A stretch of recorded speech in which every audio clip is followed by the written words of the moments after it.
One day at work, me and a couple coworkers were lounging lazily outside, smoking on a break. One of my younger coworkers told us this story, that his dad told him, as it had happened in the recent last couple of years. He explained that his father did some type of work involving checking and diagnosing power lines for problems with electricity. At that time, he was working at a popular ski resort, just a little ways up the hill out of our small historic town. On the evening of the incident, one of the ski lifts was out of order, so he was called at near dark to go check and follow the power lines to find the problem. So he set out equipped with a flashlight to go check it out.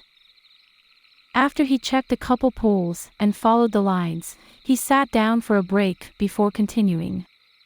Once finished, he switched on his flashlight, in order to see through the falling snow and darkness. In the snowbound silence, he made his way to the next pole, following the nearly invisible power lines against the black sky. As he approached the next pole, he noticed an odd shadow behind it, dancing in the swaying beam of his flashlight. At first, he really wasn't sure what it could possibly be. But as he got closer, he began to get a feeling of dread in the pit of his stomach. That feeling grew, as he started to realize that he was seeing a pair of legs, sticking straight up, out of the snow, at the base of the power pole. One leg was still attached to a snowboard, while the other leg was free of the board and bent at an angle. Nothing moved, there was only the stillness and silence of the snow, slowly falling around him. He wondered for a few seconds if there was something he could do to help the victim. He decided to run up to the site and try and save the victim by digging them out by hand.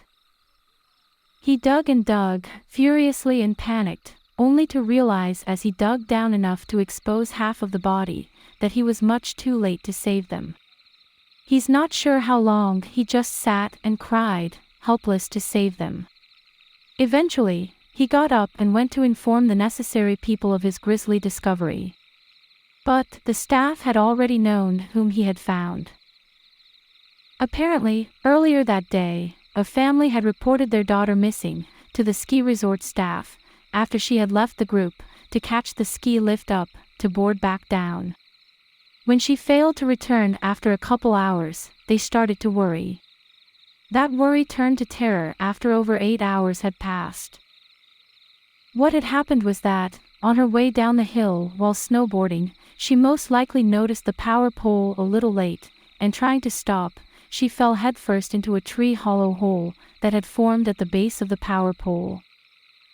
Unable to dig herself out from being upside down, she eventually suffocated.